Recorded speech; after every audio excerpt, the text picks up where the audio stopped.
Feliz sábado! Quantos passaram a semana bem feliz aqui? Olha, glória a Deus por isso. Se você está aqui hoje, já estou feliz. E você também precisa estar feliz, porque se você está aqui hoje, é mais uma oportunidade que Deus está nos dando de adorá-lo, de engrandecer o seu santo nome. Amém? Amém. Eu queria te convidar a ficar em pé, para a gente iniciar esse sábado com alegria, com vigor, com atitude, para adorar ao nosso Deus. E essa música, ela fala sobre a nossa vontade de estar perto dele. Talvez a sua semana tenha sido um pouquinho cansativa, mas hoje o sábado vai ser um sábado de descanso, vai ser um sábado feliz, na presença daquele que é digno de receber o nosso louvor e de receber a nossa adoração. E que essa seja a sua oração, pedir para estar cada dia mais perto dele, louvando e engrandecendo o seu nome. Solta a sua voz, coloca toda a energia que você tem no seu coração aí para fora e vamos adorar ao Pai. Eu queria começar só com a igreja cantando. Todos vocês. Bem junto a Cristo.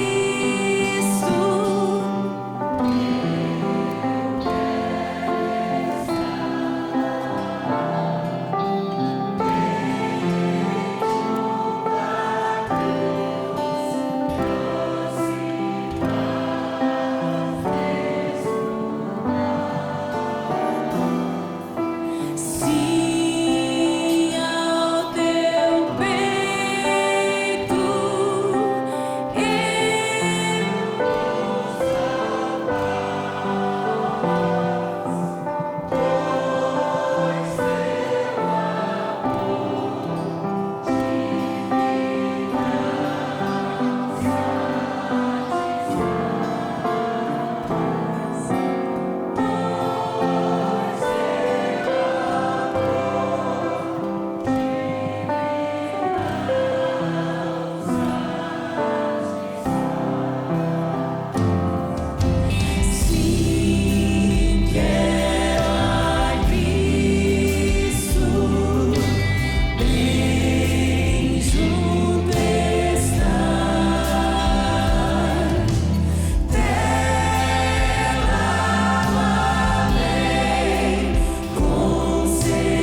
Temos clamado ao Senhor desde o começo do ano por sabedoria. Entendemos que a sabedoria é um presente grande demais para mãos tão pequenas. Então, ao longo dos sábados, temos orado por aspectos diferentes de sabedoria. Temos usado a palavra do Senhor para falar com o Senhor sobre aquilo que Ele nos prometeu. Provérbios 16, 24 diz: as palavras amáveis são como mel, fáceis de aceitar e boa para a saúde. Você é o tipo de pessoa que sabe fazer elogios? Você sabe usar palavras para abençoar pessoas? Você tem o costume de olhar as pessoas com atenção, reparando em algo bom que essas pessoas têm? Você consegue dizer a essas pessoas quando elas acertam, quando elas fazem coisas boas? Elogios são recursos poderosos. Já é provado cientificamente que os elogios produzem dopamina, que é um neuroquímico fortíssimo. Elogios são reconhecidos até no meio empresarial. Estudos indicam que quando um supervisor ou alguém responsável por uma equipe elogia, essa empresa pode ganhar no final do ano até $100 mil. Elogios fazem bem para a saúde. Mas por que é que nós deveríamos elogiar e, acima de tudo, orar a Deus pela capacidade de elogiar? Porque para elogiar, a gente é obrigado a prestar atenção no outro e não só em nós mesmos. Então o elogio também é um antídoto para tirar de nós o egocentrismo. Para elogiar, a gente precisa reconhecer que o outro também acerta, que o outro também sabe fazer. Então o elogio luta dentro de nós contra essa nossa arrogância natural de acharmos que só nós fazemos bem feito. O elogio abençoa aquele que ouve, o elogio abençoa aquele que faz. Por isso, se você tem dificuldade em elogiar, se elogiar não faz parte do seu cotidiano, ore comigo nesse momento por essa bênção, para que Deus nos dê essa sabedoria. Senhor nosso Deus, poderoso e misericordioso Deus, de novo nós nos colocamos na sua presença. Mais uma vez nós alçamos a nossa voz ao céu, com a certeza de que o Senhor já colocou o seu ouvido e a sua atenção em nosso favor. Bendito é o nome do Senhor, que nos trouxe em tão boas condições a esse lugar, a esse dia, a essa semana, a esse mês, a esse ano. Nós te louvamos, ó Deus, porque reconhecemos que Tu és bom. Mas no nosso cotidiano e com as nossas insatisfações, temos uma tendência natural e horrorosa de não reconhecermos as Tuas bênçãos. E é por causa da nossa ingratidão tão natural que nós também temos dificuldade de reconhecer a bondade dos outros. Ajuda-nos, ó Deus.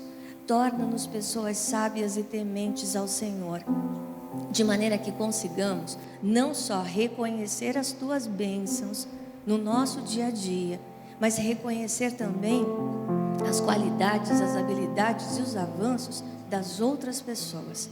Dá que tenhamos habilidade ao falar, que os nossos elogios sejam honestos, que não sejam por interesses, que os nossos elogios sejam pontuais, que a gente consiga estar atento aos nossos irmãos, aos nossos queridos e até aos estranhos, para que as nossas palavras sejam amáveis e abençoe a vida dessas pessoas. Nós te pedimos por isso, em nome de Jesus.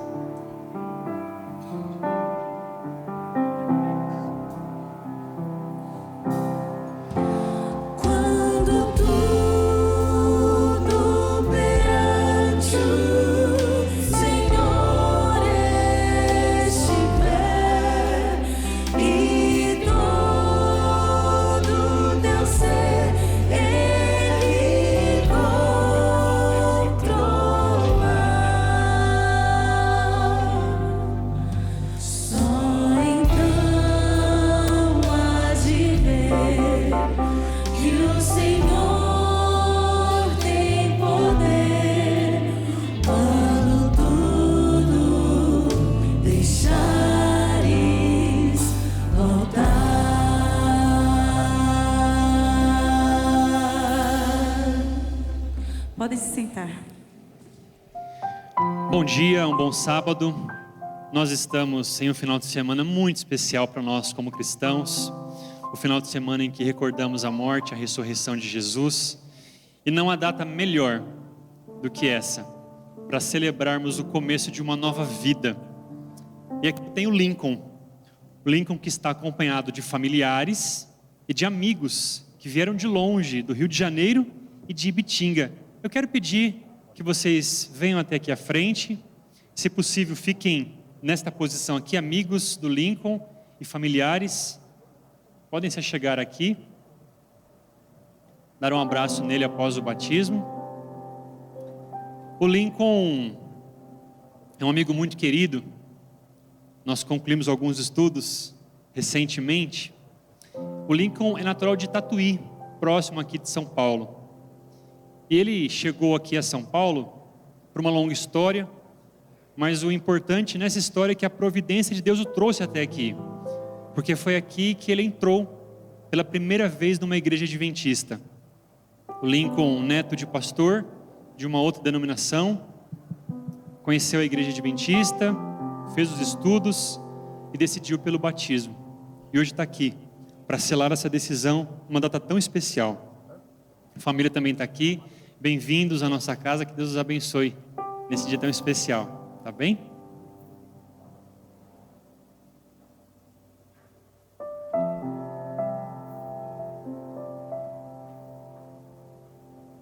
Lincoln, quero começar com 3 perguntas. Primeira pergunta: você aceita Jesus como seu único e suficiente Salvador? Você aceita também os ensinos bíblicos da igreja adventista? Aceita ser batizado por imersão como um testemunho público de sua fé em Cristo? Então, Lincoln, para que hoje você seja adotado na família de Deus, para que você receba o perdão de seus pecados pelo sangue de Cristo e também receba o Espírito Santo como uma garantia da vida eterna, eu te batizo em nome do Pai, do Filho e do Espírito Santo. E a igreja diz...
Cadê as crianças da igreja?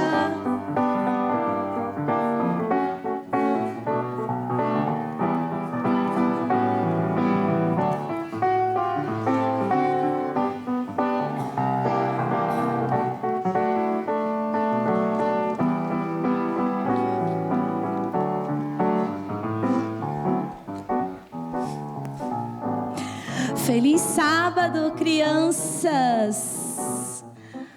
Quanta criança hoje! Sempre bom estar aqui com vocês. Feliz? Vamos dar um feliz sábado para o Pedrinho? No 3, hein? 1, 2, 3. Feliz sábado, Pedrinho! Feliz sábado, crianças! Bom dia, tia Elaine! Bom dia, crianças! Vamos dar um bom dia para ele?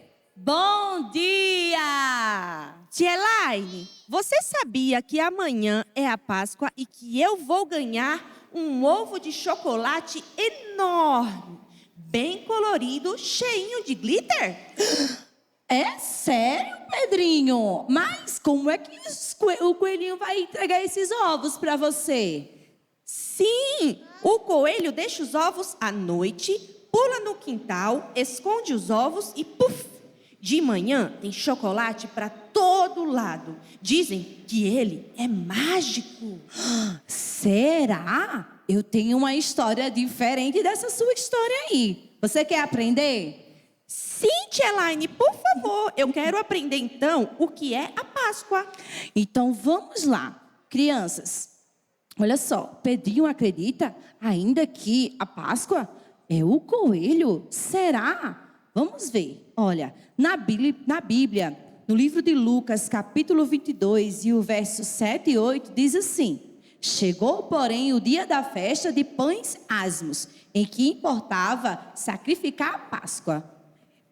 E mandou a Pedro e a João, dizendo: Ide, preparai-nos a Páscoa, para que a comemos. Isso quer dizer, crianças, que se Jesus pediu para preparar a Páscoa para que eles fossem comer, quer dizer que a Páscoa já existia antes mesmo de Jesus morrer? Vamos aprender um pouco sobre isso? Olha só, lá no Egito, o povo de Israel, olha só, a foto lá. O povo de Israel foi escravo por muitos anos. Mais ou menos uns 400 anos. Eles sofriam muito lá. Crianças, eles oravam pedindo a Deus para que fossem libertos. Eles oravam todos os dias: Senhor, tira-nos daqui, nos livra dessa escravidão. Mas o Senhor um dia ouviu as suas orações. E Deus enviou alguém para libertar eles lá da escravidão do Egito.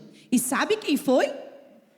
Moisés. Muito bem, foi Moisés, isso mesmo. Aquele bebezinho que foi colocado lá na cesta, lá no rio. Lembra quando era bem pequenininho? Quando ele cresceu, ele recebeu essa missão. Então ele foi lá, falou com o faraó e disse que Deus ordenou que ele libertasse o povo. Mas faraó, não deixou não. Estava resistente, não deixou que o povo fosse liberto. E sabe o que foi que Deus fez? Mandou muitas pragas. Que pragas? Muitas coisas ruins. Mandou pragas de gafanhoto, muitas pedras caíram sobre todo aquele lugar que destruiu tudo, casas, plantações, tudo. Foram muitas pragas, transformou toda a água em sangue. Mesmo assim, faraó, não deixou o povo ir não. Mas na 10ª praga, o Senhor disse: essa vai ser a pior de todas, vai ser a última e a pior de todas. E Deus falou, vamos ouvir qual foi essa praga que Deus lançou sobre todo o Egito? Nessa noite eu passarei pela terra do Egito e matarei todos os primeiros filhos, tanto das pessoas como dos animais, e castigarei todos os deuses do Egito. Eu sou o Senhor. O sangue nos batentes das portas será um sinal para marcar a casa dos que vocês moram. Quando estiver castigando o Egito, eu verei o sangue e então passarei por vocês sem parar, para que não sejam destruídos por essa praga. Tá vendo o que foi que Deus fez?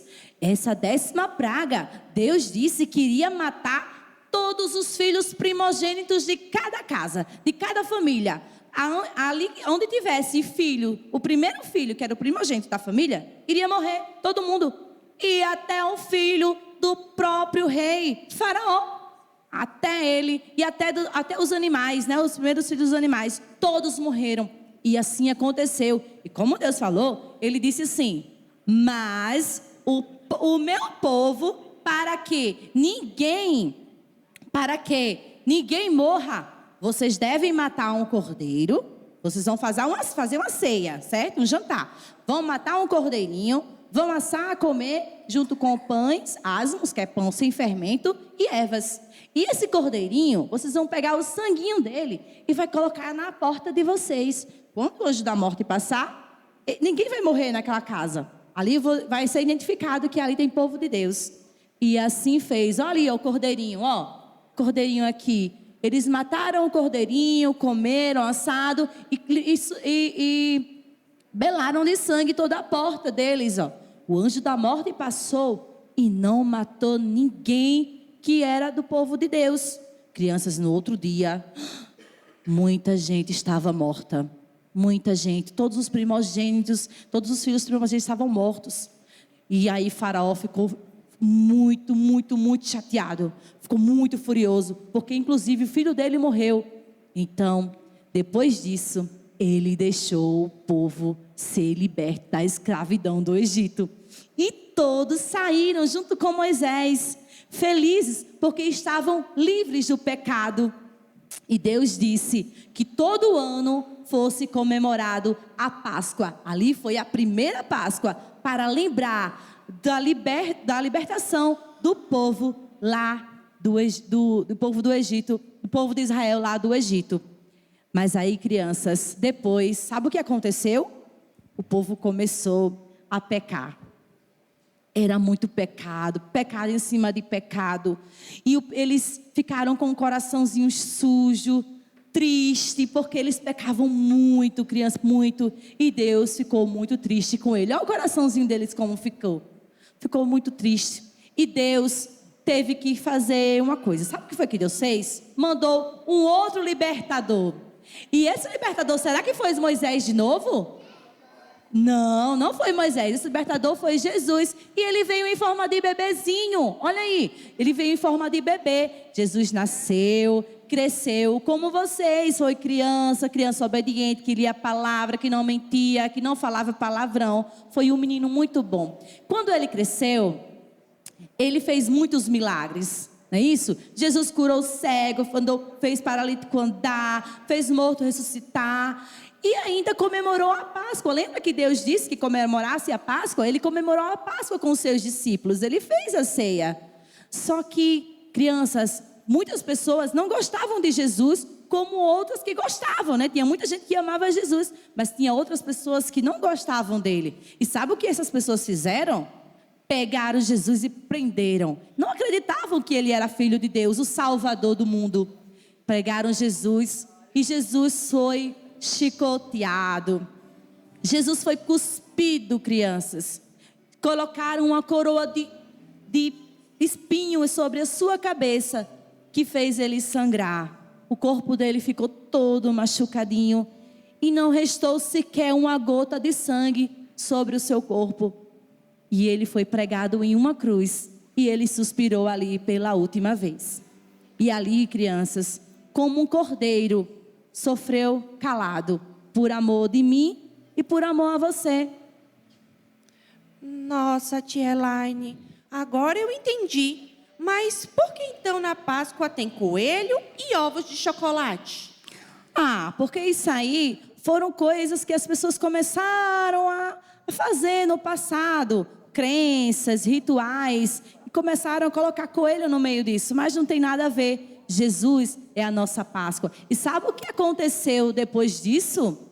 Colocaram Jesus sobre um túmulo, enrolaram ele em um paninho branco e colocaram o corpo de Jesus lá. Isso foi numa sexta-feira, mas no domingo o corpo de Jesus não estava mais lá. Jesus ressuscitou. E essa é a nossa verdadeira Páscoa, crianças. Viva Jesus! Jesus está vivo! Jesus vivo! está vivo, muito bem, Pedrinho. Jesus está vivo, não existe coelho de Páscoa, não existe coelho relacionado à Páscoa. Jesus é a nossa Páscoa. Jesus morreu na cruz por mim e por você, para nos livrar da escravidão do pecado. Viva Amém. Jesus, o Cordeiro de Deus! Amém, que tira o pecado do mundo. Lá em 1 Coríntios, capítulo 5, versículo 7, parte B, diz assim: porque Cristo, nossa Páscoa, foi sacrificado por nós. Amém. Amém, Tia Laine. Amém, Pedrinho. Vamos orar? Posição para a oração.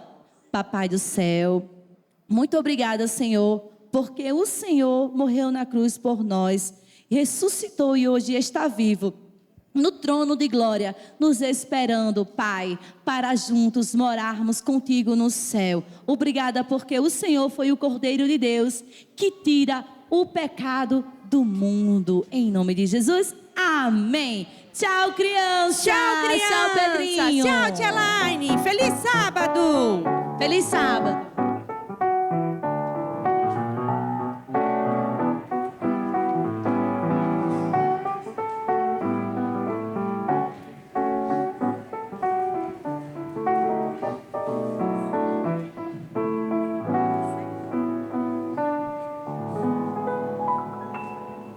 Amém. Nosso Deus é um Deus que gosta de coisas completas. Deus não quer você pela metade, Ele quer o seu coração por inteiro. Deus mandou o seu Filho aqui para a terra e era o melhor que Ele tinha, e Ele se entregou por nós. Que assim como o exemplo dele por nós, a gente também possa entregar tudo nas mãos dele.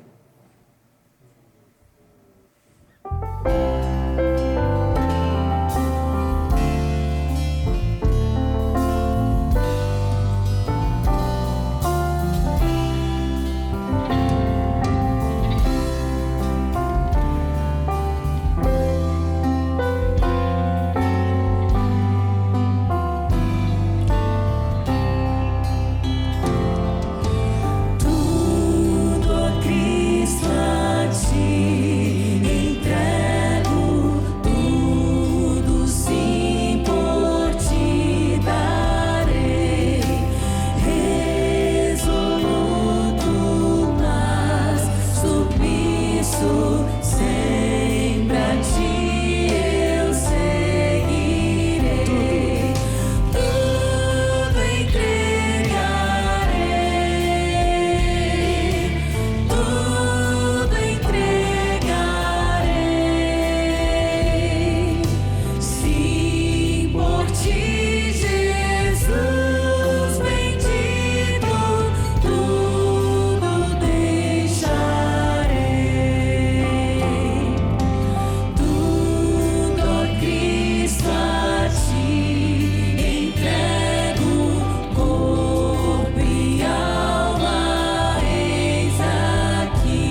depois desse hino, nada mais precisaria ser dito. Mas como nós estamos numa sequência de textos, eu vou insistir. Jesus na criação, ele ofereceu dádivas, vida, verdade, liberdade e domínio. Jesus habitou entre nós para salvar liberdade. Liberdade da criatura, liberdade da vida, e nos oferece a redenção. Redenção abundante, redenção transbordante e a maior de todas as dádivas, Jesus. Deus colocou o homem no jardim do Éden. Não foi um presente para o homem. Deus, ele coloca tudo no presente. E o homem estava no presente. O jardim estava para o homem, assim como o homem estava para o jardim.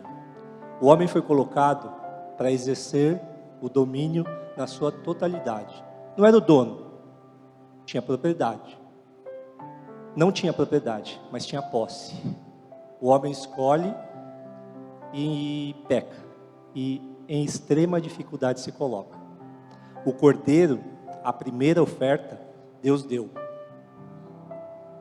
Deus mata no jardim perfeito. Deus deu a cobertura. Deus mata no jardim perfeito. Deus deu a saída. Deus mata dentro do jardim perfeito. Deus deu ilimitadamente. Porque Deus amou o mundo, Ele deu. Parece que Deus não se cansa de dar. Coloque um S na palavra Deus, e nós temos o nome próprio de Deus.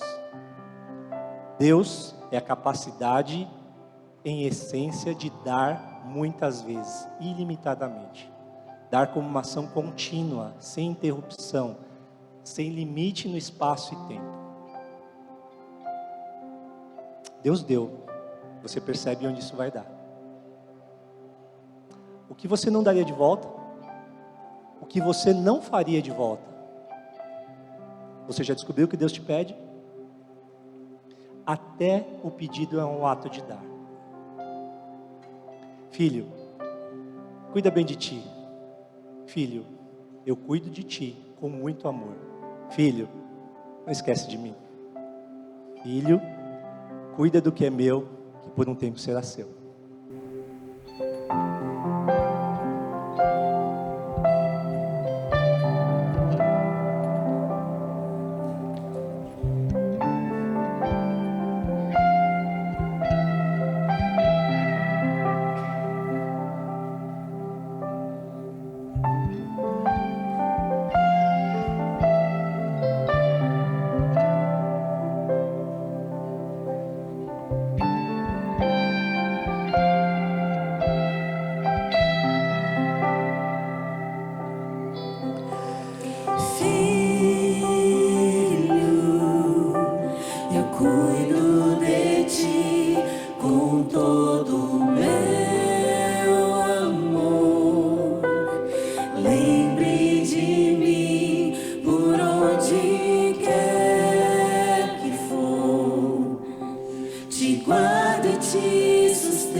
Você pode ficar em pé?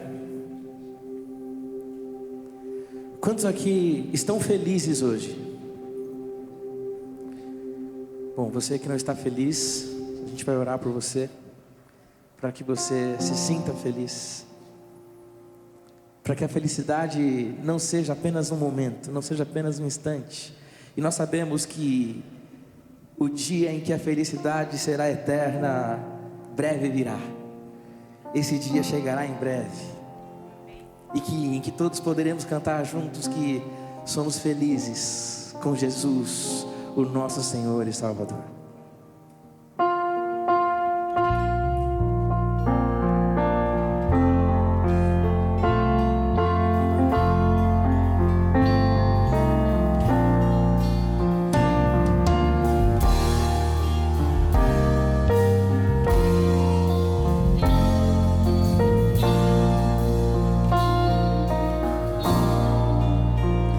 Se passa mais doce eu puder desfrutar,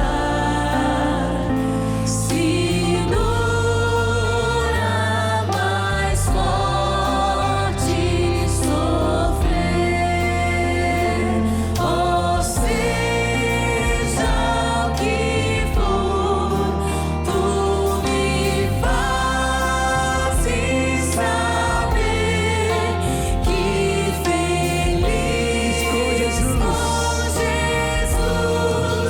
hei de estar. Só as mulheres. Sou os homens? feliz com Jesus. Sou feliz com Jesus, meu Senhor.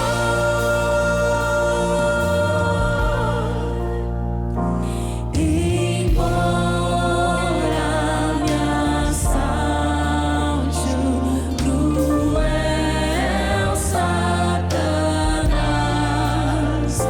e ataque com vis tentações, ó certo eu estou, apesar de aflições, que feliz eu serei com Jesus.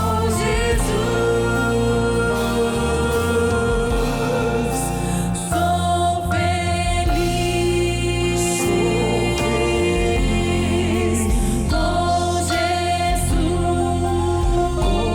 Jesus. Todos juntos. Sou feliz com Jesus, meu Senhor.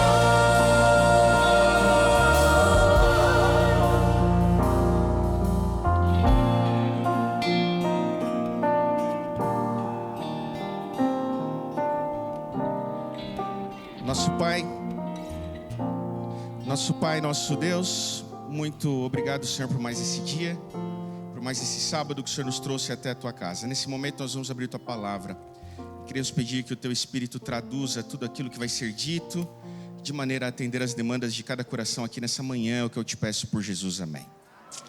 Feliz sábado para você, um bom dia, que bom que você escolheu a nossa velha casa e que você esteja acolhido e se sentindo bem-vindo aqui, você que nos visita, e você que nos acompanha pela internet também, e você que é da casa, que bom que você não viajou e veio para cá também.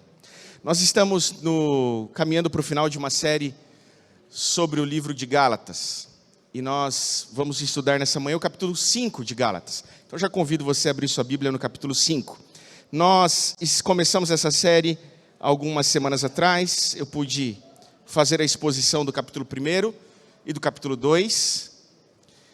E nos últimos 2 sábados, o pastor Renan, de maneira extraordinária, nos conduziu à exposição dos capítulos 3 e 4, de maneira que Se você não assistiu o capítulo 3, ou porque não estava aqui, ou porque nos acompanha pela internet, mas ainda não assistiu, eu gostaria de recomendar de forma veemente que você assistisse o capítulo 3, a exposição do capítulo 3 de Gálatas, feita pelo pastor Renan, que seguramente, até agora, nessa série, foi a melhor mensagem que nós tivemos a respeito do livro de Gálatas.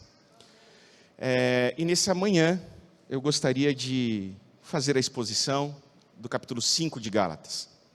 De maneira que, ao acabarmos no sábado que vem, o capítulo 6 da carta aos Gálatas, nós vamos começar uma outra série de 9 episódios, tratando das características do fruto do Espírito, que também está nesse capítulo 5, e que nós não vamos nos dedicar agora, mas nos dedicaremos de forma exaustiva nos sábados subsequentes, numa nova série tratando daquilo que é o frutificar do Espírito. Então eu convido você ao estudo da Bíblia.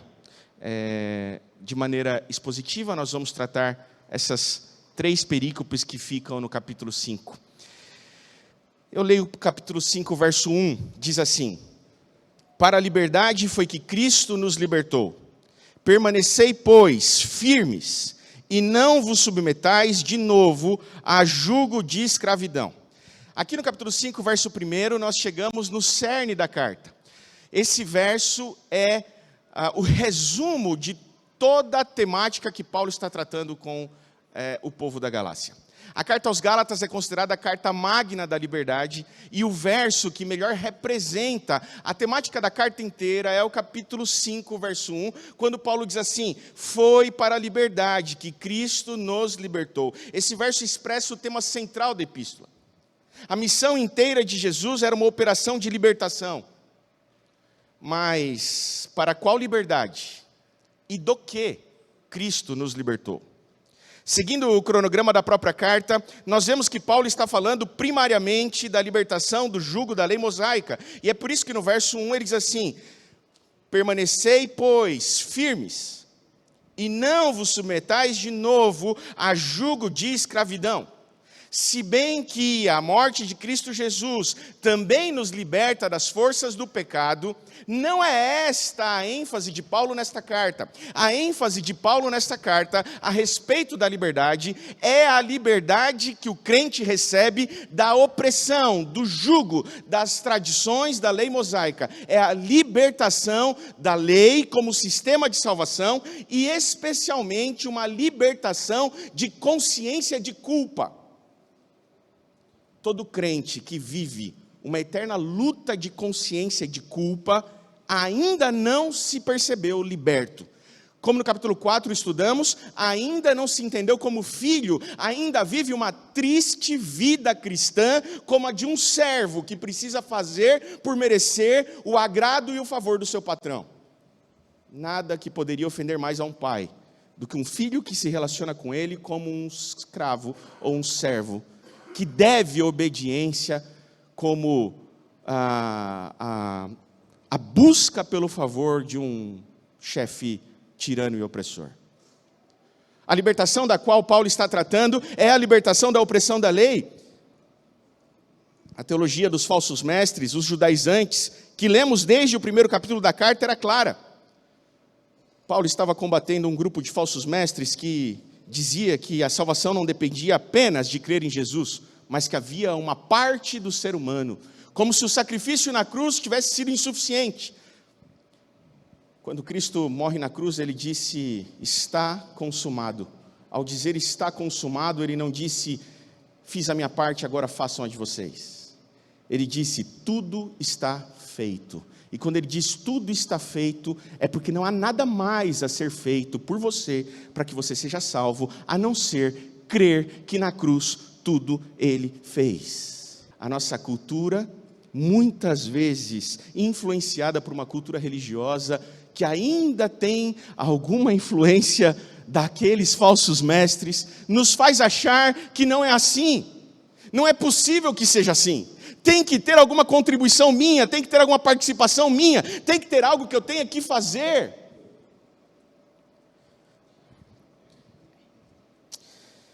A teologia dos falsos mestres fica clara quando nós lemos em Atos 15, verso 1, a respeito daquilo que acontece imediatamente a carta de Gálatas ser escrita, um pouco antes de Paulo subir ao concílio de Jerusalém, em Atos 15, verso 1, eu convido você a abrir sua Bíblia, acompanhar comigo a leitura, mas em Atos 15, verso 1 diz assim: alguns indivíduos que desceram da Judéia ensinavam aos irmãos: se não vos circuncidardes segundo o costume de Moisés, não podeis ser salvos. Você entende o que está sendo dito aqui? O que está sendo dito aqui pelos falsos mestres, os mesmos que Paulo está combatendo na carta aos Gálatas, é que eles dizem o seguinte: não é só crer em Jesus, não é tão fácil assim não.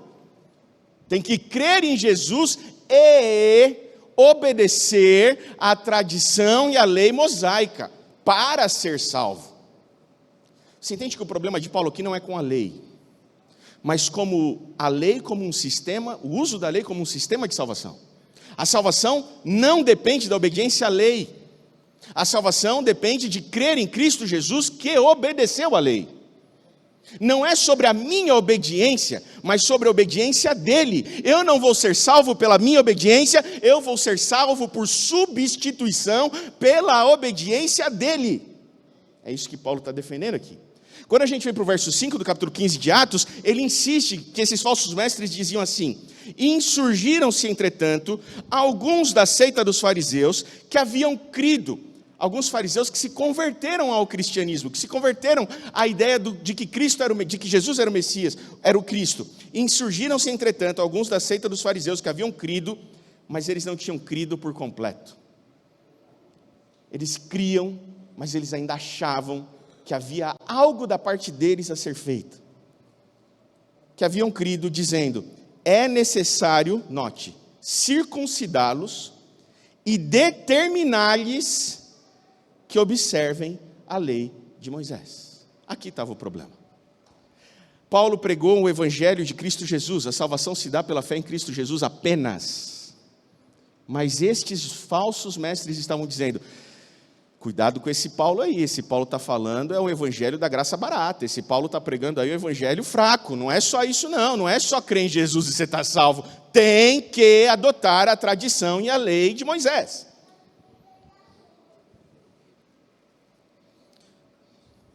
Que Paulo estava denunciando o legalismo religioso dos judaizantes, nós já discutimos exaustivamente desde o início dessa série. Eu acho que já ficou muito claro para todos nós que o que Paulo está denunciando aqui na carta aos Gálatas é o uso da lei como um sistema de salvação, a saber, o legalismo. O que a gente ainda não havia colocado na mesa até agora nessa série, e que é de suma importância no entendimento dessa carta, é que Paulo não estava apenas denunciando o legalismo dos judaizantes. Paulo faz uma outra denúncia. Ele denuncia o paganismo dos não religiosos da Galácia. E ele faz essa denúncia quando a gente volta para o capítulo 14, justamente na porção do capítulo, quando a gente volta para o capítulo 4 do livro de Gálatas, justamente na porção que o pastor Renan não tratou no sábado passado, a propósito, porque eu trataria neste sábado. Se você ler comigo o capítulo 4, o verso 8, nós vemos que Paulo está tratando da liberdade, da opressão, de uma outra expressão de fé, além daquela que é o legalismo dos judaizantes. E a gente lê assim no capítulo 8, ele diz assim, do 8 ao 11. Outrora, porém, não conhecendo a Deus, servíeis a deuses que por natureza não são. Mas agora que conheceis a Deus, ou antes, sendo conhecidos por Deus, como estáis voltando outra vez aos rudimentos fracos e pobres, aos quais de novo quereis ainda escravizar-vos? Por que vocês ainda estão apegados a essa ideia de guardar dias e meses e tempos e anos? Receio de vós, que tenha eu trabalhado em vão para convosco. Aqui Paulo vai mais a fundo. Paulo começa a denunciar um tipo de prática religiosa, de maneira mais específica.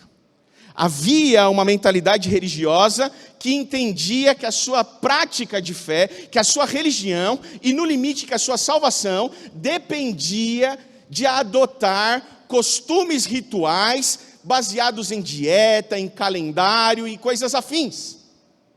Mas aqui, nesse bloco do capítulo 4, do verso 8 até o verso 11, Paulo começa dizendo de qual calendário ele está denunciando, ou ele está tratando. E curiosamente, aqui Paulo não está primariamente tratando do calendário judaico. Paulo está tratando de uma fé pagã que antecedia o conhecimento da fé em Cristo Jesus na Galácia. Ele começa dizendo assim: outrora, antes de vocês conhecerem o Evangelho, vocês não conheciam a Deus, porque vocês serviam a deuses que por natureza não são. Paulo está dizendo, antes de conhecer o Evangelho, vocês tinham uma religião pagã que adorava deuses que nem deuses eram. É sobre essa religião pagã que Paulo está tratando nesse bloco, aqui do capítulo 4, verso 8 a 11.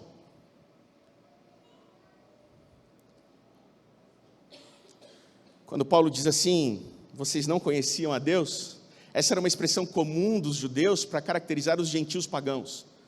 O gentio pagão, ou seja, o gentio não prosélito, aquele que não conheceu o Deus de Israel, ele era chamado daqueles que não conheciam a Deus. Eles adoravam deuses que não eram Deus, mas não conheciam o único e verdadeiro Deus. Essa expressão que Paulo usa aqui é intencional, porque a sua carta é endereçada a cristãos conversos da Galácia, mas há também cristãos de origem judaica, que eram judeus, que moravam e viviam nas regiões da Galácia e foram convertidos ao cristianismo. Então ele usa um linguajar conhecido, especialmente deste grupo dos judeus que haviam se convertido, é que vinham os falsos mestres judaizantes. E como ele queria atingi-los, ele diz assim, realmente, o povo da Galácia era um povo que não conhecia a Deus, porque eles adoravam religiões pagãs.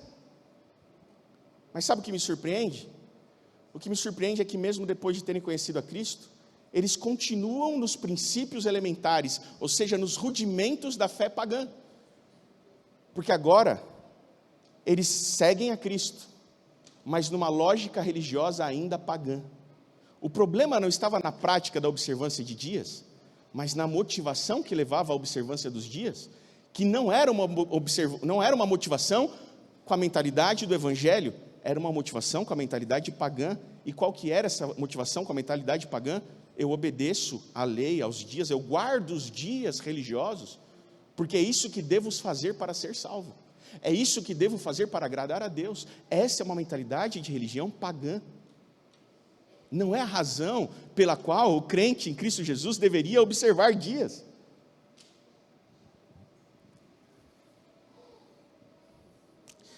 Servíeis a deuses que por natureza não são. Paulo inicia essa perícope deixando evidente que estava abrindo um parêntese na sua denúncia do legalismo judaizante, para tratar de outro problema, a lógica das religiões pagãs. No verso 9, Paulo alerta que não foram os gálatas que conheceram a Deus, mais do que isso, eles foram por ele conhecidos. Como sempre, a iniciativa é de Deus. Paulo diz assim, olha, no verso 9, mas agora que conheceis a Deus, ou melhor, antes, sendo por ele conhecidos. Aqui de novo, Paulo está tentando fazer uma provocação aos judeus. Note, judeus, vocês dizem que os gálatas pagãos não conheciam a Deus. Pois bem, realmente eles não conheciam a Deus, mas agora eles conhecem, ou melhor, não é que eles conhecem, é que eles são por Deus conhecidos. Eles não foram conhecer a Deus por iniciativa própria, foi a iniciativa de Deus. É Deus que quer salvar para além das portas da igreja, é Deus que quer salvar aqueles que são diferentes de você. Não é que eles querem ser salvos, é que Deus quer salvá-los.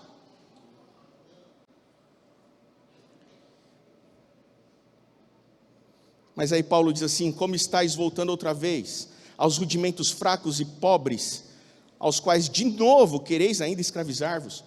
Aqui quando Paulo diz assim, como é que vocês querem retornar, voltar aos rudimentos, ele não está se referindo a retornar aos rudimentos do judaísmo, porque ele começa essa perícope falando da religião pagã que eles outrora serviam. Então o que Paulo está dizendo sobre voltar aos rudimentos, é voltar aos rudimentos da fé anterior ao conhecimento do Evangelho, da fé pagã. Só que eles estão voltando à fé pagã na prática do cristianismo. Consegue entender? Há uma maneira de você ser pagão sendo adventista do sétimo dia. Há uma maneira de você ser pagão sendo crente em Cristo Jesus.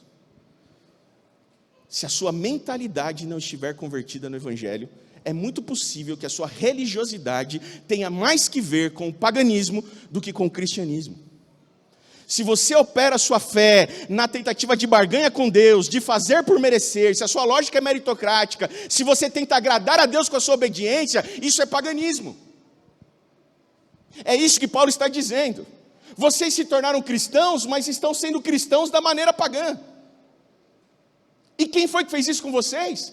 Os crentes raiz judaizante, que estão convencendo vocês a viver uma religião cristã que não é cristã, é outro evangelho. A prática está correta, mas a razão pela qual você pratica está equivocada. E isso muda tudo.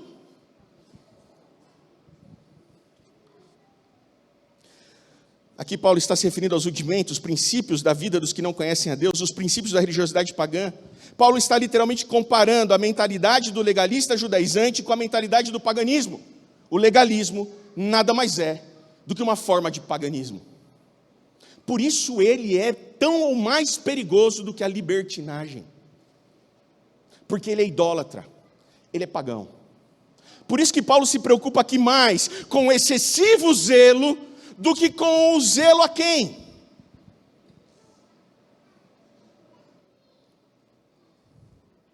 Quando a sua religião é baseada em normas a serem cumpridas para merecer o favor de Deus, sua religião é tudo menos cristã. Esse é um princípio pagão. As divindades pagãs eram responsáveis pelo favor ou desfavor na vida cotidiana das pessoas. Na lógica da mentalidade pagã, as coisas na sua vida iam bem ou iam mal a depender da vontade das divindades. E para que você tivesse os benefícios da divindade, você tinha que fazer por onde? Você tinha que ser devoto. Sabe aquela coisa? Você não estudou para a prova, então não adianta orar porque Deus não vai te ajudar porque você não fez sua parte? Paganismo. Porque a religião do Cristo é da graça, é justamente quando você não conseguiu fazer que Ele faz. Era essa a lógica. A colheita deu ruim, por quê? Porque eu não adorei o Deus do tempo, como devia. Porque eu não cumpri o rito dos calendários, como devia. Porque eu não observei os dias, como devia. Porque eu não fiz a devoção como devia, porque eu não fiz o sacrifício que devia fazer, é porque eu não fiz o que precisava, que a divindade me puniu, isso no cotidiano. Conhece gente assim, que a religião dele é assim? É pagã. Ele acha que perdeu o ônibus porque ele não devia fazer o que fez e Deus não ajudou ele a pegar o ônibus, porque ele não fez por merecer, Deus ajudar ele a pegar o ônibus. E aí ele se atrasou. Paganismo.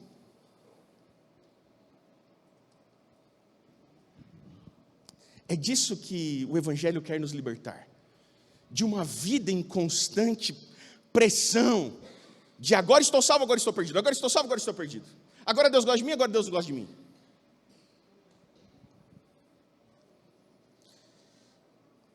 A lógica da religião pagã era retributiva.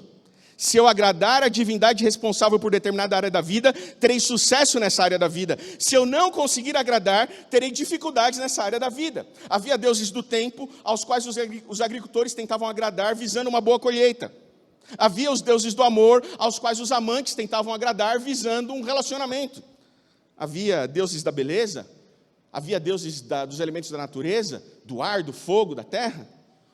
Os deuses pagãos eram, em geral, deuses irados. E a mentalidade pagã é que existe um Deus, que Ele é tão distante de nós, e que, portanto, por ser tão distante de nós, Ele não gosta da gente, porque a gente não é tão bom quanto Ele é bom. E como a gente não consegue ser tão bom quanto Ele é bom, então Ele é irado conosco. E para que Ele fique a nosso favor, nós precisamos agradá-lo e oferecer sacrifícios na nossa vida para merecer o seu favor. Se Ele não gosta que você coma isso, então você só vai ter o favor se você não comer isso. Se Ele gosta de tal sacrifício, então você precisa fazer o sacrifício para que Ele não se ire com você, para aplacar a sua ira, para apaziguar Deus com você. Esse é o Deus pagão que muito crente serve e adora ainda hoje.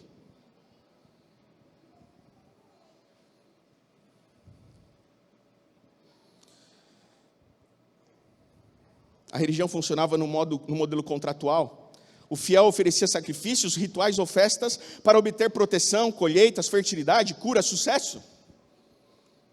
Vou ofertar, porque se eu ofertar, meu negócio vai ser bem sucedido. Sabe por que Deus ainda não me curou? Porque eu ainda estou comendo tal coisa. Por isso que Deus não cura você, você ainda come isso. Paganismo.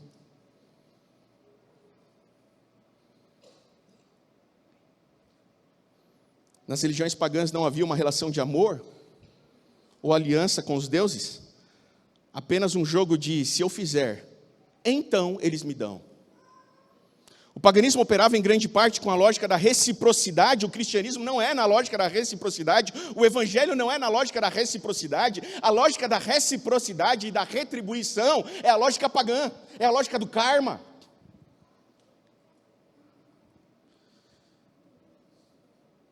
Os deuses cuidam de nós se cumprirmos corretamente os rituais.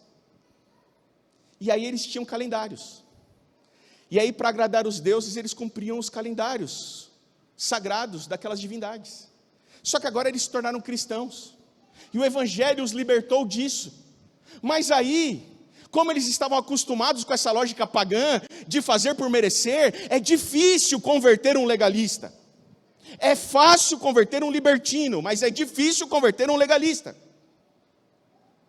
Porque o libertino tem consciência da sua libertinagem e sabe que ele está ali desagradando a Deus. Mas o legalista, ele acha que está sendo muito bom, que ele está sendo melhor, que mal tem tentar ser melhor. Tem, anular a Cristo Jesus.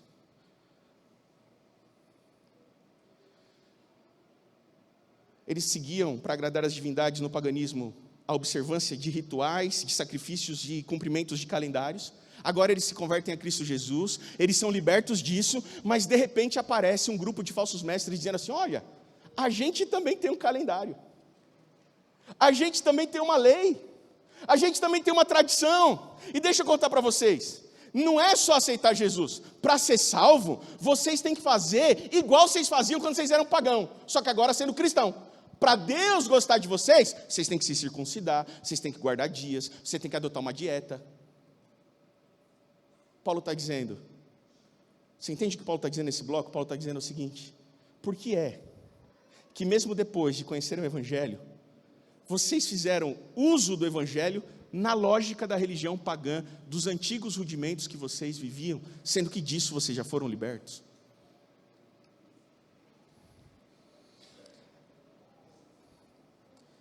Isso nos é muito favorável,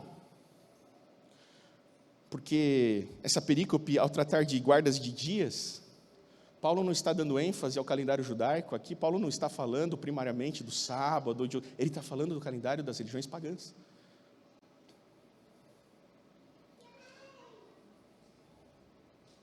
Muitos deuses pagãos estavam ligados aos corpos celestes e ciclos da natureza, os solstícios, os equinócios, as luas cheias. Os tempos e anos incluíam celebrações em dias específicos, com significados astrológicos e espirituais. Agora, eles não adoravam mais aqueles feriados por conta do Deus Sol, mas eles adoravam com a mesma mentalidade que adoravam o Deus Sol, os dias, ao Deus do Cristo, ao Deus de Israel. Eles usavam a forma pagã, isso é o legalismo, a forma pagã, para cultuar o Deus da graça. No verso 10... a menção de dias e anos se conecta com o calendário das festas sazonais dos cultos pagãos, especialmente os cultos de fertilidade, os cultos cívicos ligados ao imperador e aos deuses estatais. Paulo estava percebendo que os judaizantes estavam transformando o cristianismo em uma religião pagã, quando exigiam a observância de ritos como fator de troca com Deus. O legalismo nos leva a uma religião com formas pagãs. O legalismo nos leva a uma religião com formas pagãs. Paulo denuncia um retorno aos mesmos princípios de religiosidade que eles conheciam antes, mas agora com uma nova roupagem. O termo voltando outra vez indica que o que eles estão fazendo agora é semelhante ao que faziam antes da conversão. Isso indica que a motivação por trás da nova prática religiosa sugerida pelos judaizantes é, na sua essência, pagã. Tentar agradar e controlar a divindade por regras externas e observâncias de calendários. Paulo não está condenando a prática dos dias santos do judaísmo como a parte da identidade de um povo. O que ele condena é a motivação pagã por trás dessa observância. Quando essas práticas se tornam tentativas de obter aceitação divina, seja por meio da religião pagã que vocês tinham antes, seja agora com os calendários judaicos reinterpretados por mestres legalistas, o problema não são os dias, mas o uso mágico, sobrenatural e meritório que se faz deles. O legalismo nos leva a uma religião com formas pagãs. Isso nos permite ver que Paulo não está apenas contrastando o cristianismo com o judaísmo, mas ele também está contrastando o cristianismo com toda forma de religião baseada na troca, no mérito e no controle espiritual, seja pagã, judaica ou sincrética. O que está em jogo aqui não é a prática, o que está em jogo aqui é uma lógica de religião. E é por isso que é muito complicado, porque é muito possível que você tenha a prática correta com a lógica errada. É muito possível que você observe o sábado não como um elemento da graça de Deus, mas como uma lei a ser observada para ser salvo, e do qual, se você não observar, está perdido. Essa lógica é pagã. É isso que Paulo está dizendo aqui. Você não busca agradar a Deus para merecer nada. Você o faz por reconhecer naquilo que Ele pede o seu favor. Então nós voltamos a Gálatas 5. Eu leio o verso 2 que diz assim: Eu, Paulo, vos digo que se vos deixar de circuncidar, Cristo de nada vos aproveitará. A questão toda não era sobre a prática da circuncisão em si, mas sobre o que ela significava. A circuncisão representava a adesão ao judaísmo e, portanto, a todo o sistema religioso baseado na lei mosaica como meio de justificação. O problema não era o ato da circuncisão, o problema é que, ao se deixar circuncidar, você estava adotando, confessando e professando toda a tradição judaica. Ao aceitar Cristo, não há espaço para outro elemento no processo da salvação. Não há como acrescentar algo a Cristo sem anular Cristo. Não há como acrescentar nada a Cristo sem anular Cristo. No processo da salvação, se eu acrescento qualquer coisa a Cristo, mesmo que seja boa, santa e justa, eu estou anulando Cristo. Ou Ele é tudo, ou fazemos dele nada. O verso 3, Paulo corrobora isso ao dizer assim: De novo testifico a todo homem que se deixa circuncidar, que estará obrigado a guardar toda a lei. O que Paulo está dizendo aqui é o seguinte: se você se deixar circuncidar, meu irmão, se você adotar essa religião com a lógica do mérito, você está por conta própria, não está mais por Cristo Jesus. Então agora seja bom o suficiente para ser salvo, como Cristo foi, porque você não está mais por Cristo, você está pelo seu próprio desempenho. E deixa eu dizer uma coisa para você: ninguém conseguiu, ninguém conseguirá sem Cristo. Se a obediência à lei se tornar parte do sistema da salvação, ela será o único sistema possível para a salvação. Estaremos à mercê unicamente do nosso desempenho e da nossa justiça? No verso 4 e 5, Paulo torna isso ainda mais profundo. Ele diz assim: se você quiser a religião baseada na lei, de Cristo vos desligaste. A religião que inclui qualquer mas depois de Cristo, ela te desliga de Cristo. De Cristo vos desligastes, vós que procurais justificar-vos na lei, da graça decaíste. Sabe o que Paulo está falando aqui? Quando você aceita Jesus, você é justificado em Cristo Jesus, mas quando você tenta viver uma vida de santificação, também baseada no seu desempenho e não nele, você decai da sua salvação. Não existe uma vez salvo, salvo para sempre. Porque Paulo está dizendo aqui que é possível perder a salvação. E sabe quando você perde a salvação? Quando você vai para a libertinagem? Não, o que Paulo está dizendo aqui é que você perde a salvação quando você se torna um legalista. Quando você tenta fazer por merecer. Quando você tenta ser melhor. Quando você vive na lógica da religião pagã, baseada no seu desempenho. É aí que você perdeu sua salvação. Porque você se desligou de Cristo.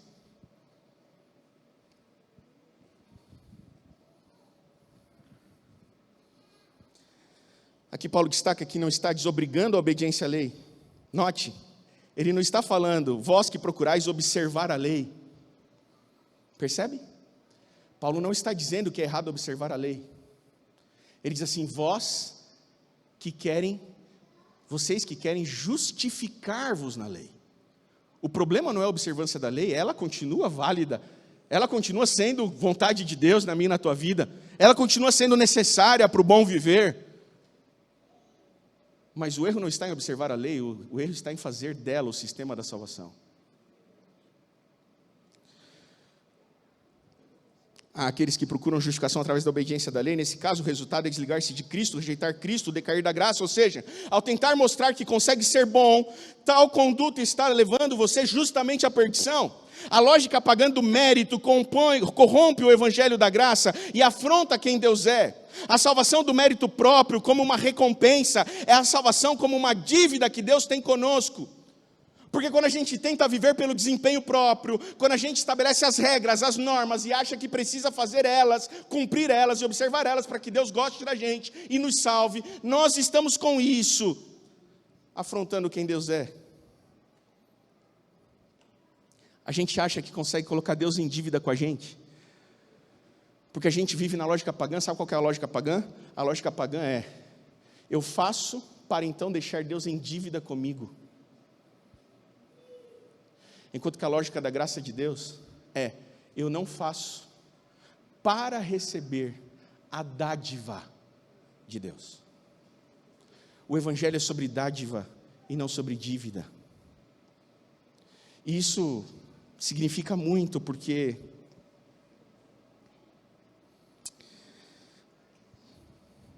quando a gente acha que Deus tem uma dívida com a gente, uma vez que a gente fez por merecer, uma vez que nós cumprimos a nossa parte no trato, agora quem nos deve é Deus. Basicamente nós estamos dizendo assim: Deus não me salvou porque Ele é bom. Deus me salvou porque eu sou bom. Percebe? Toda a lógica de salvação baseada na obediência, ela te leva a entender que você não está sendo salvo porque Deus é bom e te deu graça mesmo quando você não fez por merecer. Você muda essa chave e diz assim: não é Deus que é bom, é eu que sou bom porque eu fiz por merecer. E às vezes você nem tem essa intenção, nem era isso que você queria quando você buscou isso, mas é isso que você está dizendo. A lógica da salvação pela dívida anula o evangelho de Cristo Jesus, que anuncia a salvação como uma dádiva da graça de Deus. Assumimos o mérito em lugar de Jesus, colocamos Deus em dívida conosco, de maneira que Ele deixa de ser bom, porque ocupamos o seu lugar. E quem vai dizer isso? Paulo em Romanos. Abre sua Bíblia em Romanos 4. Se você não levar nada de Gálatas, leva pelo menos esse verso de Romanos para casa. Romanos capítulo 4, versos 4 e 5. Olha o que Paulo diz aqui. Grifa na tua Bíblia. Ora para o Espírito Santo colocar isso no seu coração. Ora para Ele revelar isso na sua mente. Ora para que você possa compreender isso, para você se libertar de uma religiosidade pagã que você vive baseada em costumes, em coisinhas, sabe, de só menos importância. Não, mas aí, essa expressão, esse termo, mas a gente está errando nisso, está errando naquilo. Não é sobre isso a religião. E o pior é que para o legalista pagão, parece que a boa religião é aquela que prega disso. Aquela que manipula o medo, a culpa, aquela que usa o inferno como maneira de coagir e constranger e não o amor. Essa é a boa religião. Essa é a boa pregação. Aquela que faz a gente sair daqui com medo e a gente muda de vida pelo medo. Não serve.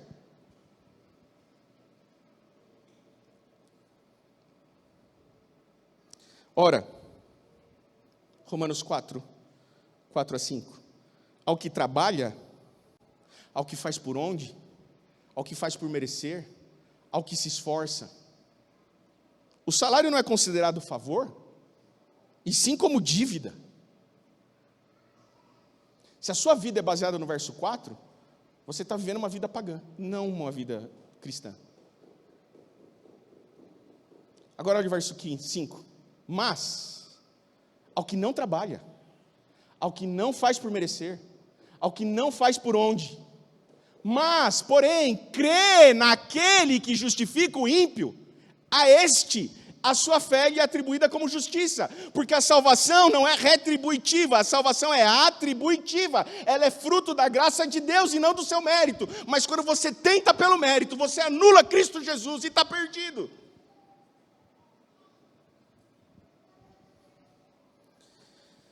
A gente chega no verso 6. Porque em Cristo Jesus, nem a circuncisão, nem a incircuncisão tem valor algum, mas a fé que atua pelo amor. No capítulo 5, esse é o verso central. O que Paulo está dizendo aqui é que existem 3 caminhos de religiosidade. Existe a religião da circuncisão, a religião legalista. Essa, ele vai chamar de anátema no capítulo 1. Mas existe uma segunda caminho de religião, que ele também denuncia, que é a religiosidade pagã da incircuncisão. E Paulo está dizendo assim, não, o caminho do evangelho é outro, é um terceiro, não é nem o caminho da religiosidade vazia e legalista, e nem o caminho da não religião pagã. O caminho do evangelho é o caminho da fé que atua pelo amor. É esse o caminho.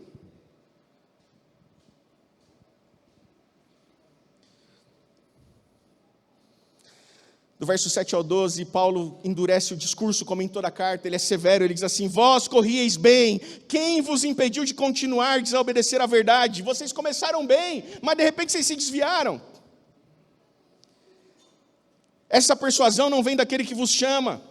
Um pouco de fermento leveda toda a massa, e aqui Paulo usa aquela expressão que Jesus usou sobre os fariseus. Ele diz assim, se tem uma coisa que nós não podemos tolerar na igreja, são pessoas legalistas. Porque um pouco de fermento destes leveda toda a massa.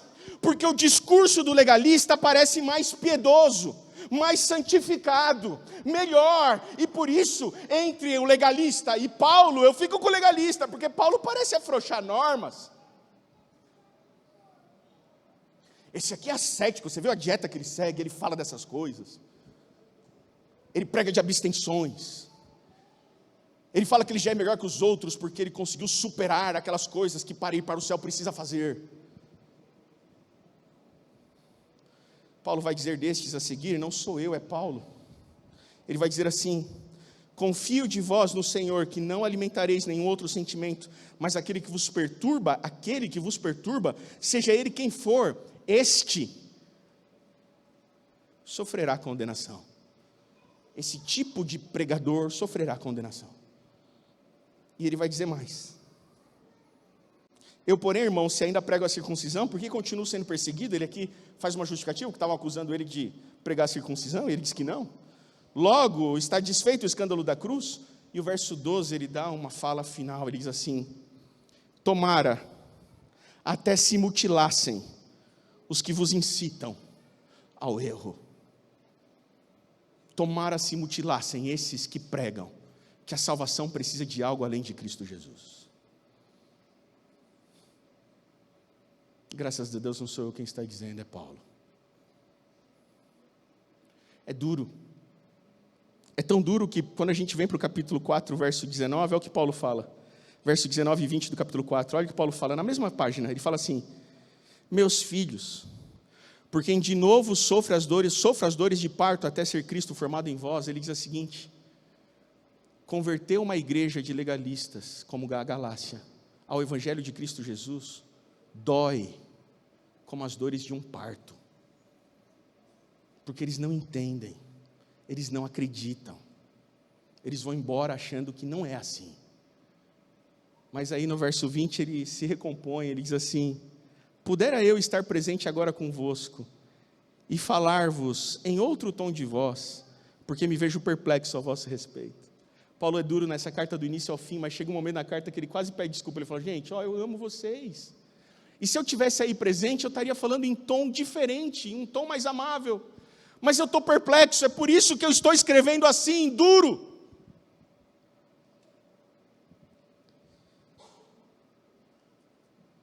Aqui a gente caminha para o final, verso 13 ao 15. Porque vós, irmãos, fostes chamados à liberdade, porém, não useis da liberdade para dar ocasião à carne. Sede antes servos uns dos outros pelo amor, porque toda a lei se cumpre em um só preceito, a saber, amarás o teu próximo como a ti mesmo. Se vós, porém, vos mordeis e devorais uns aos outros, vede que não sejais mutuamente destruídos. Aqui Paulo faz a ressalva que talvez você estava esperando até agora. Você fala, ufa, peraí, calma. Ufa, tem lugar então para a lei? Tem lugar para a lei. Ela ainda é santa, justa e boa? Ela ainda é santa, justa e boa. Ainda é a vontade de Deus? Ainda é a vontade de Deus. Eu ainda devo obedecer à lei? Pastor, ainda devo obedecer à lei. Mas note, jamais como sistema de salvação. Jamais como uma condição para a salvação de alguém. Paulo diz assim: a liberdade que vos liberta da opressão da lei não te dá permissão para libertinagem. Por que é que alguém poderia pensar isso? Parecia tão óbvio para Paulo que Paulo gasta 6 capítulos para falar sobre o legalismo e só 4 versos para falar sobre a libertinagem. Porque o mal mais nocivo é o legalismo.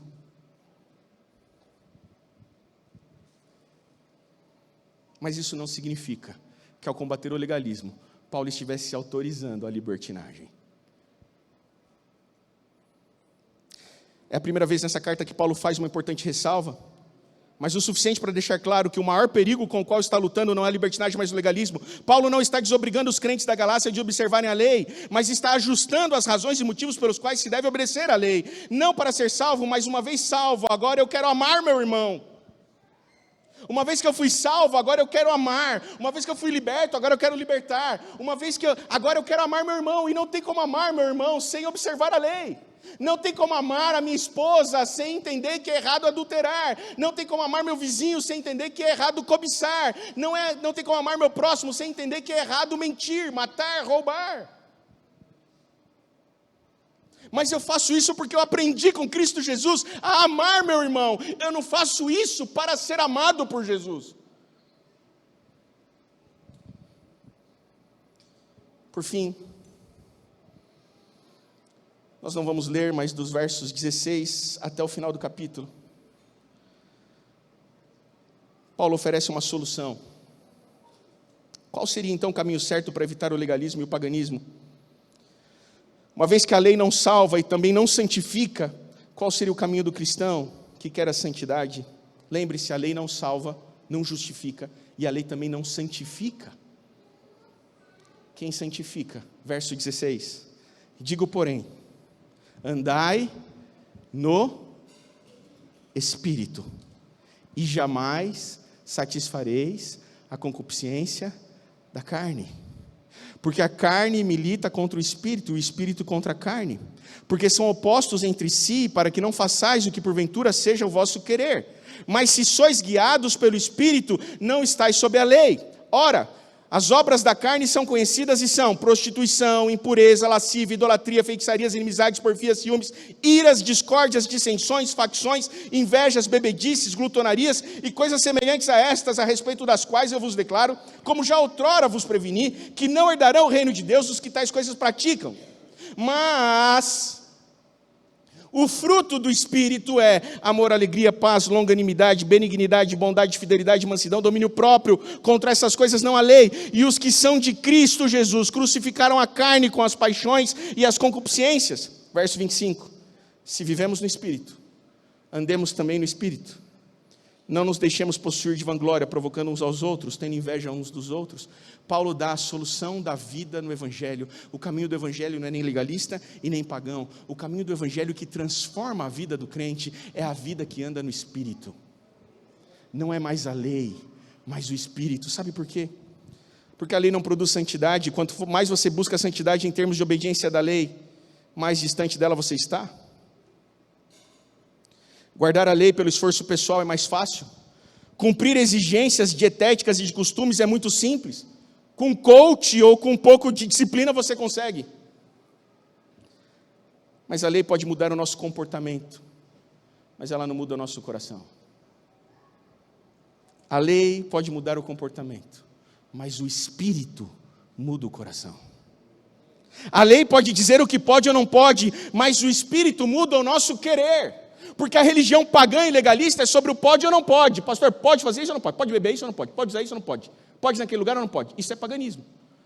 A lei do Espírito te dá liberdade para andar no Espírito e deliberar a vida e compreender que tudo é lícito para o cristão, mas nem tudo convém. E o que não convém? Aquilo que ao andar no Espírito você entende, mas você não tem tempo para andar no Espírito. Você não tem tempo para devoção diária. Você não tem tempo para amar a Deus e ser por Ele amado. Você não tem tempo de relação com Ele. Então o que você prefere? Pastor, me dá a regra aí, para eu cumprir durante a semana e voltar aqui sábado que vem.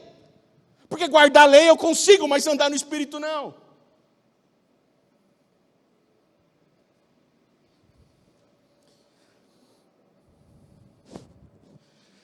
As palavras de John Stott, a lei pode nos conter, mas o Espírito nos conquista. A lei pode até nos impedir de fazer para não errar, mas o Espírito muda a nossa vontade. O Espírito faz a gente deixar de querer aquilo que não é para fazer. Você já tentou experimentar isso em nome de Jesus?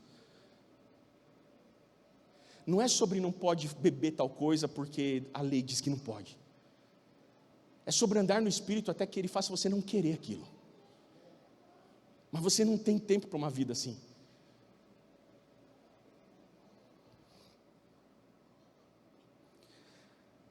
Também não é sobre disciplinas cristãs, ou seja, também não é sobre o seu esforço em estabelecer e cumprir um padrão de vida de oração e devoção, porque senão de novo você estaria na mentalidade pagã, mas é ter uma vida de devoção e oração porque você deseja estar com Ele mais. Porque você deseja Ele mais do que o seu time de futebol. Porque você deseja Ele mais do que o seu emprego. Porque você deseja Ele mais do que as coisas dessa vida. E porque você deseja Ele mais do que isso, aí então você encontra tempo no seu dia para estar com Ele, porque você quer estar com Ele, não porque você vai fazer isso para merecer algo. Senão você está deturpando de novo a disciplina cristã. Você está fazendo pela lógica pagã.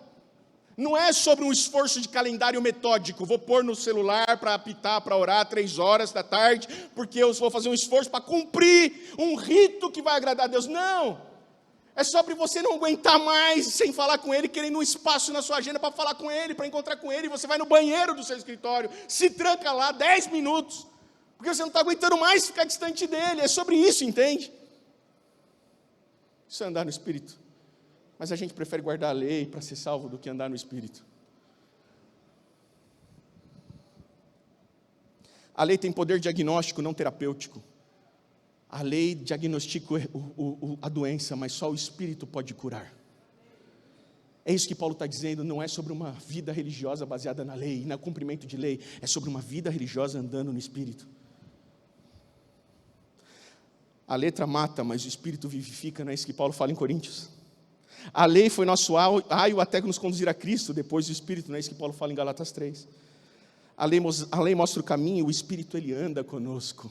É por isso que diz assim, andai no Espírito, porque Ele anda com a gente. O verbo grego usado para descrever andar, fala de um estilo de vida, um caminhar contínuo. Não é um momento místico, nem uma experiência pontual, é uma forma de viver sob a influência constante do Espírito. Quem anda no Espírito, primeiro, tem sensibilidade à direção do Espírito. Ele ora, escuta e discerne. Quem anda no Espírito, segunda, alinha o seu caráter com o caráter de Cristo, porque ele contempla Cristo. Quem anda no Espírito recusa ativamente a carne, porque ele crucificou ela em Cristo. Quem anda no Espírito se debruça sobre o estudo da Bíblia, com desejo e não com obrigação. Quem anda no Espírito se examina diariamente e pensa assim, onde foi que o mover do Espírito me guiou nesse dia? Onde foi que eu resisti e não me deixei ser guiado por Ele? Andar no Espírito nos leva a uma confissão e entrega contínua das áreas que a carne ainda domina. A gente fala assim, Senhor, hoje de novo, isso aqui ainda me derrubou. Mas amanhã eu quero o Teu Espírito comigo de novo, me guiando e não deixando eu tropeçar nisso. Sétimo, quem anda no Espírito busca convivência com outros que também andam no Espírito, numa busca de discipulado e comunidade. O resultado disso? A presença do fruto do Espírito. Não em perfeição, mas em progresso. Eu começo a me tornar mais amável, mais benigno, mais paciente. Não é que eu parei de assistir televisão no sábado, parei de comer carne de porco, não é sobre isso. A transformação que o cristianismo quer fazer na tua vida não é sobre isso. É sobre ser menos vaidoso, menos orgulhoso, é sobre amar mais, é sobre ser mais paciente na sua casa, com a sua família. Entende como isso é duro? Porque você consegue não assistir televisão no sábado, mas você não consegue não ser estúpido com a sua esposa. Você entende? Onde está o problema da religião pagã? Ela não transforma você.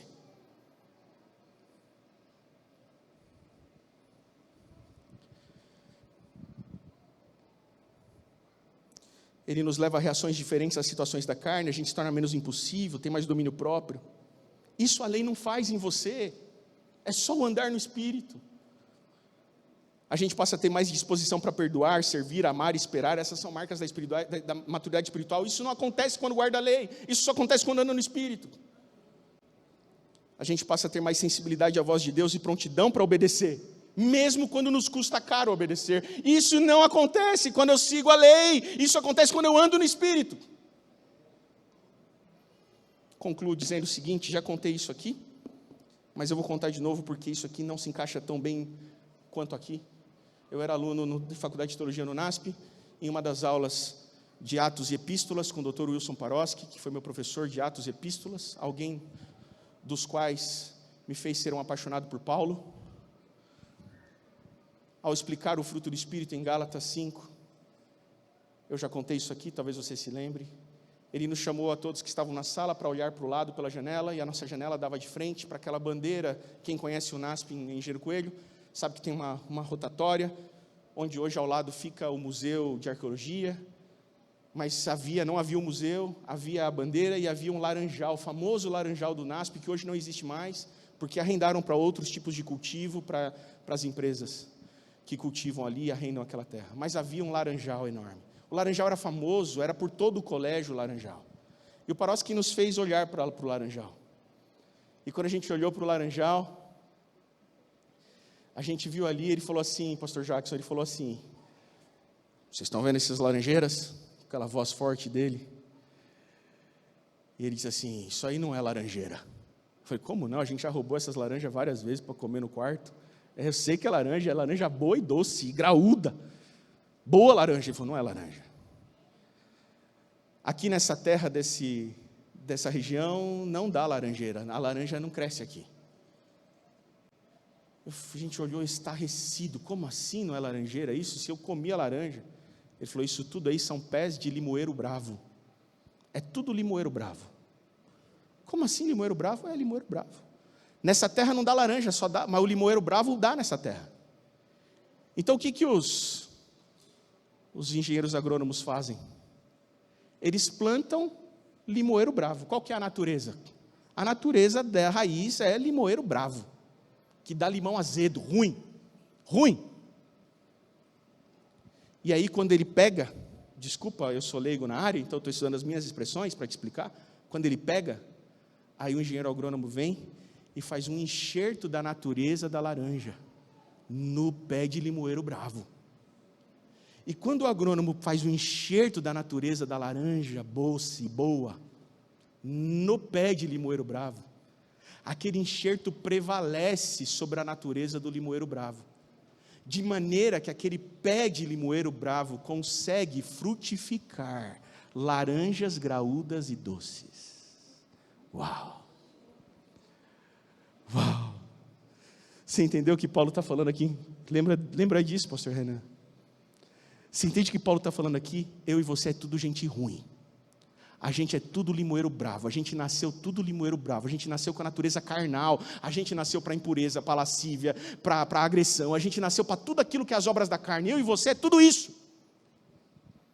Mas um dia a gente encontrou o engenheiro agrônomo Cristo Jesus, e quando a gente aceitou Cristo Jesus, e a gente desceu naquelas águas, e a gente nasceu de novo como Lincoln hoje, foi implantado em nós, foi enxertada em nós uma nova natureza, de maneira que a natureza carnal ainda não morreu, Paulo vai dizer em Romanos 6. Ela ainda não morreu, mas ela não reina mais, porque agora foi enxertada a natureza espiritual. E conforme eu ando no Espírito, eu, sendo gente ruim, carnal e limão bravo, consigo aos poucos deixar a lascívia, a impureza, e eu começo a frutificar os frutos do Espírito. Eu começo a ter mais domínio próprio, mais paz, alegria, amor, benignidade, longanimidade, paz. Mas ele concluiu dizendo assim, sabe qual é o problema? O problema é que aquele pé continua sendo de limão bravo. E com o passar do tempo, a natureza original do limão bravo, ela começa a querer se sobressair sobre o enxerto da laranja. E se deixar, ela mata a laranja, porque a raiz é de limoeiro bravo. Então sabe o que tem que acontecer? De tempos em tempos, o agricultor, ele tem que vir em cada pé de limão bravo e podar o limoeiro bravo para que ele não mate o enxerto da laranja, que vai dar bons frutos. Sabe o que Paulo está dizendo aqui para a gente? Não se engane, você é limão bravo. Não se engane, a sua natureza é carnal. Mas, quando você aceitou Cristo Jesus, foi enxertado em você a natureza do Espírito, de maneira que você pode frutificar o fruto do Espírito. Mas não se engane, você precisa andar constantemente com aquele que vai podar o limão bravo em você. Não é sobre a lei, é sobre andar com Cristo Jesus na presença do seu Espírito. E todos os dias que a nossa natureza carnal quiser prevalecer sobre a espiritual, nós vamos nos render a Ele, e Ele vai podar a nossa natureza carnal, para que a gente continue frutificando o doce fruto do Espírito. Você entende que a religião é sobre essa dinâmica, não é sobre um rito protocolar de obediência e troca por mérito. Isso é paganismo. Você precisa, em nome de Jesus, abandonar essa fé pagã que talvez você viva e viver a liberdade de andar no Espírito. Que Deus te abençoe e te dê essa graça. Podemos orar? Pode ser em pé? Santo Deus, nosso Pai, nós estamos na Tua presença como seres que precisam ser podados, Senhor. A nossa natureza carnal, ela volta e meia, ressurge, prevalece. Ela parece que tem um poder de nos dominar.